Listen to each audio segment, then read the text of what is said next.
Saviez-vous qu'il existe des établissements pénitentiaires pour femmes aussi redoutables que ceux pour hommes? Bien que les conditions épouvantables subies par les détenus masculins soient fréquemment évoquées, les réalités tout aussi alarmantes des prisons féminines restent rarement mises en lumière. Dans cette vidéo, nous vous dévoilerons les prisons les plus redoutées pour les femmes, où la violence, les abus et la corruption sont monnaie courante. Restez avec nous et préparez-vous à découvrir les situations sombres auxquelles ces femmes incarcérées sont confrontées. Numéro 6. La prison du Bon Pasteur. Située en Colombie, au cœur de Bogota, la prison du Bon Pasteur accueille principalement des femmes et reflète une histoire profondément marquée par des conflits sociaux et les guerres du narcotrafic dans le pays. Fondée au début du XXe siècle, elle est devenue la plus grande installation correctionnelle pour femmes en Colombie, un lieu où les dures réalités de l'incarcération se mêlent aux défis sociaux plus vastes. Au fil des années, la prison du Bon Pasteur a servi de microcosme pour les principaux problèmes sociaux que la Colombie affronte. Un endroit où les récits de criminalité, de punition et de réhabilitation s'entremêlent de manière complexe.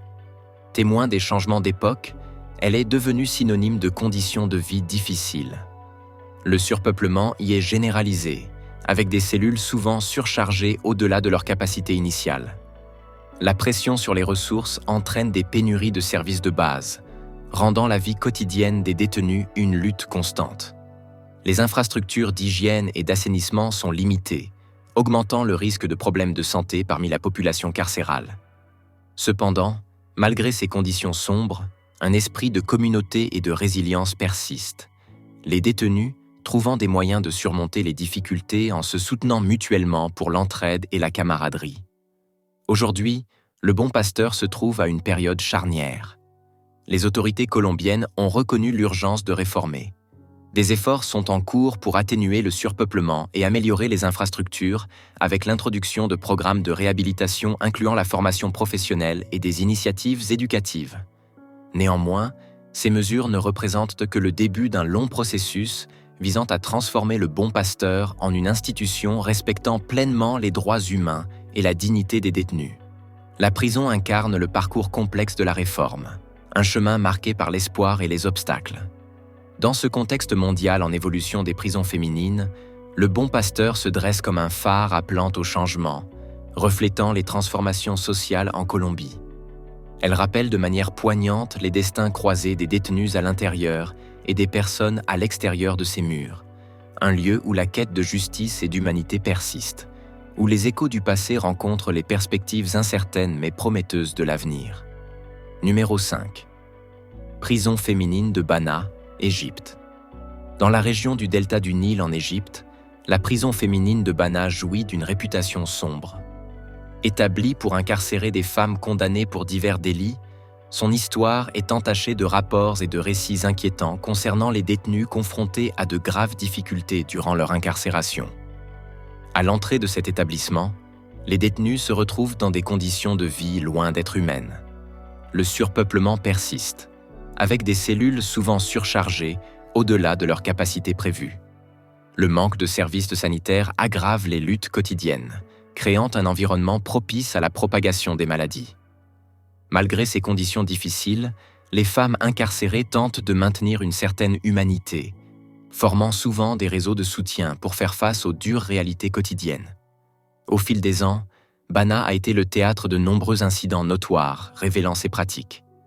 Les dénonciations d'abus et de mauvais traitements par les gardiens sont fréquentes, avec de nombreuses détenues rapportant des cas de torture physique et psychologique. Ces incidents restent souvent non signalés ou sont mal rapportés, les victimes craignant des représailles de la part des autorités chargées de garantir leur sécurité. Les couloirs obscurs de Bana ont été témoins d'innombrables violations des droits humains, gravant dans leurs murs les souffrances des détenus.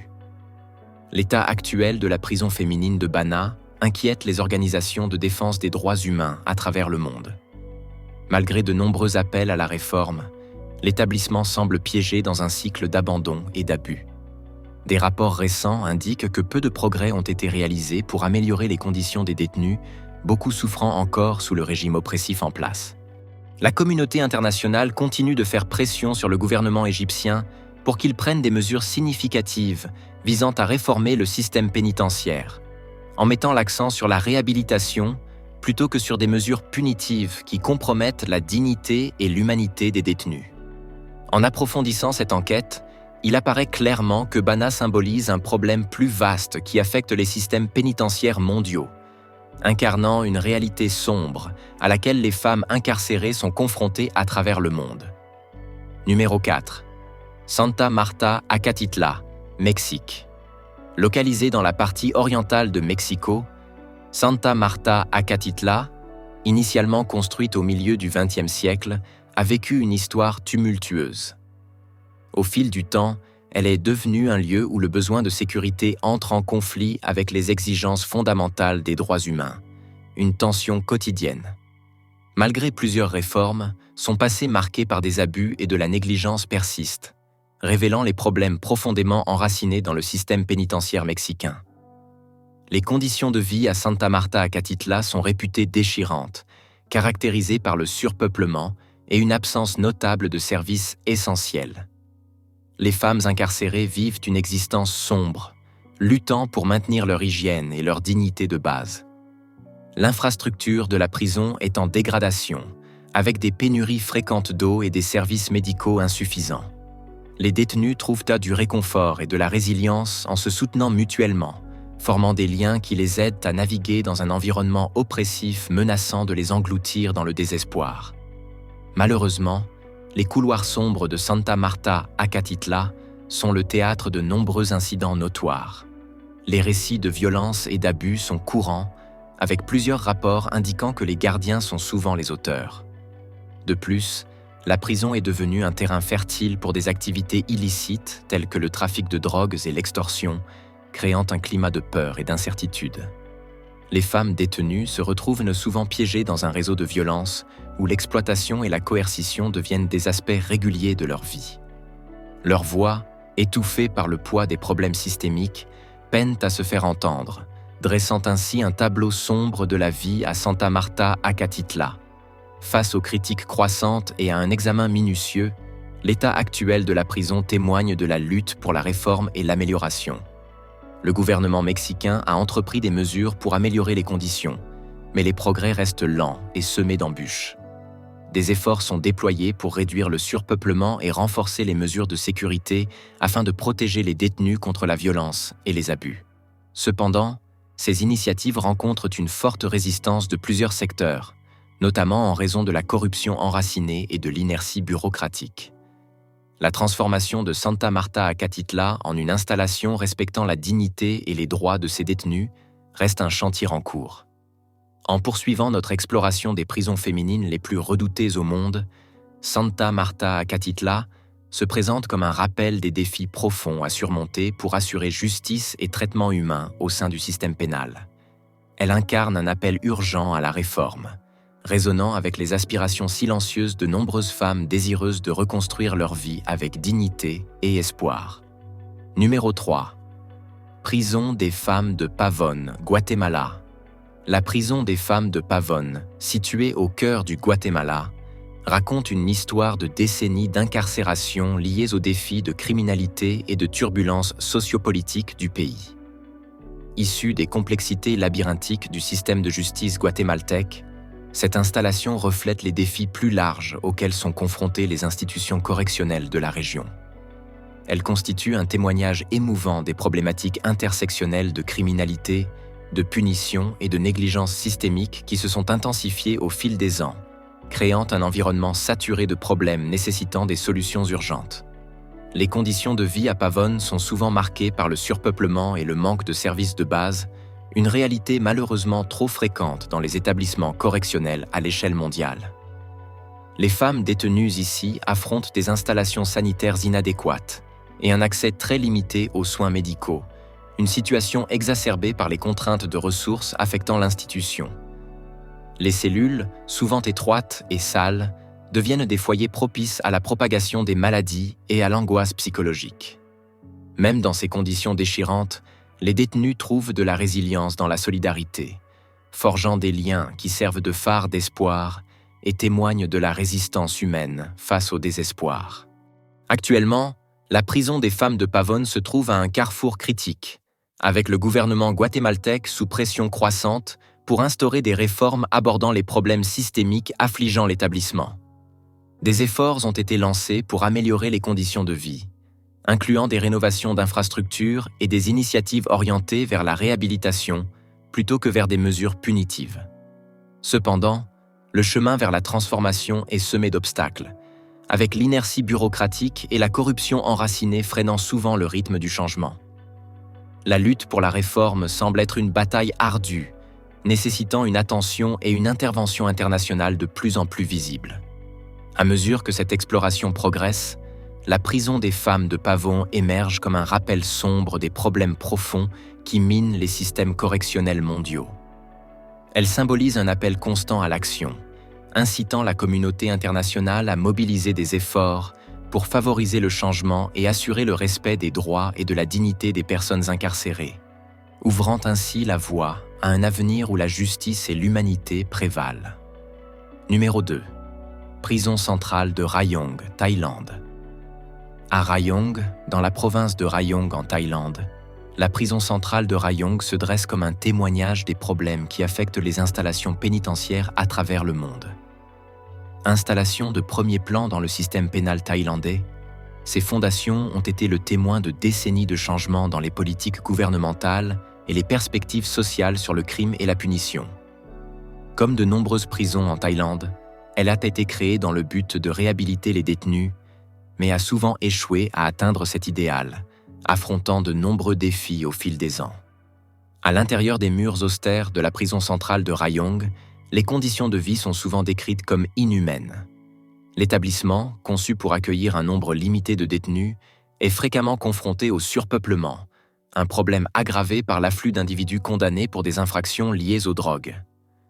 Les cellules sont souvent bondées et mal ventilées, créant un environnement où le malaise et les maladies sont omniprésents. Les installations sanitaires sont supposément inadéquates et l'accès aux soins médicaux est limité, ce qui détériore encore la qualité de vie des détenus hébergés. Malgré ces conditions difficiles, les prisonniers trouvent des moyens de développer un sentiment de communauté, se soutenant mutuellement pour obtenir aide et réconfort dans un monde dépourvu de liberté. L'histoire de la prison centrale de Rayong est marquée par de nombreux incidents notoires qui ont attiré l'attention des organisations de défense des droits humains et des médias. Les récits d'abus et de violences sont courants, avec des détenus souffrant aux mains des responsables de leur prise en charge. Des accusations de corruption et d'activités illicites impliquant des fonctionnaires de la prison ont également émergé, dressant un tableau sombre de la vie à l'intérieur des murs de la prison. Ces incidents ternissent la réputation de la prison, soulignant l'urgence de réformes visant à résoudre les problèmes sous-jacents qui favorisent un environnement aussi instable.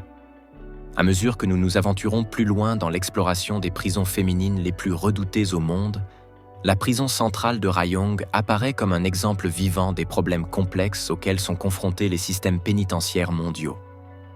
Elle sert de puissant rappel de la nécessité urgente de réformes qui abordent non seulement les conditions physiques à l'intérieur des murs de la prison, mais aussi les problèmes systémiques qui perpétuent les cycles d'abus et de négligence. Elle nous invite à regarder de plus près, incitant le monde à ne pas détourner le regard, mais à participer à des efforts concertés pour favoriser le changement et promouvoir la justice et la dignité humaine. Numéro 1. Prison des femmes de Kayang, Malaisie. Localisée dans la municipalité de Kayang, faisant partie du district de Julu-Langat dans l'état de Selangor, en Malaisie, la prison des femmes de Kayang conclut notre exploration des prisons féminines les plus redoutées au monde. Établie récemment dans le cadre d'une initiative plus vaste visant à moderniser et à étendre le système pénitentiaire malaisien, cette installation représente une incarnation contemporaine des défis et des complexités liées à la réforme des institutions pénitentiaires. La création de cette prison a marqué un changement dans l'approche de la Malaisie envers l'incarcération, avec pour objectif d'introduire modernité et efficacité dans le système. Malgré une infrastructure relativement moderne, les conditions de vie à l'intérieur de la prison des femmes de Kayang ont suscité des critiques, avec des rapports faisant état de surpeuplement affectant l'établissement, une situation exacerbée par la lenteur des procédures judiciaires dans la région. Les détenus se trouvent souvent dans des cellules étroites, luttant contre le stress et les contraintes d'un espace personnel limité. De plus, la fourniture de services de base et de soins médicaux est souvent déficiente, posant des défis significatifs pour le bien-être et la réhabilitation des personnes hébergées au sein de ces murs. Actuellement, la prison des femmes de Kayang se trouve à un point crucial de son développement. Le gouvernement malaisien, conscient des problèmes affectant la prison, a initié des mesures de réforme. Des efforts sont en cours pour traiter le surpeuplement et améliorer la qualité de vie des détenus. Des programmes axés sur la réhabilitation et le développement des compétences ont été mis en place dans le but de faciliter la réintégration des détenus dans la société une fois libérés. À mesure que la prison continue d'évoluer, elle représente un phare d'espoir, témoignant des possibilités de changement et d'amélioration au sein du système pénitentiaire. En conclusion de cette exploration des prisons féminines à travers le monde, la prison des femmes de Kayang rappelle de manière poignante l'urgence de réforme au sein des établissements pénitentiaires mondiaux. Elle symbolise les efforts en cours pour trouver un équilibre entre punition et réhabilitation, incarnant les défis et les complexités de promouvoir le changement dans des institutions profondément enracinées dans l'histoire et la tradition. À mesure que Kayang progresse vers une nouvelle ère, elle promet de devenir une installation où les droits humains et la dignité de chaque individu sont respectés et préservés. Commentez-nous votre opinion concernant ces prisons. Nous souhaitons connaître votre point de vue. N'hésitez pas également à jeter un œil à nos autres vidéos affichées à l'écran. Abonnez-vous à la chaîne et activez les notifications pour rester informé de nos futurs épisodes. À bientôt.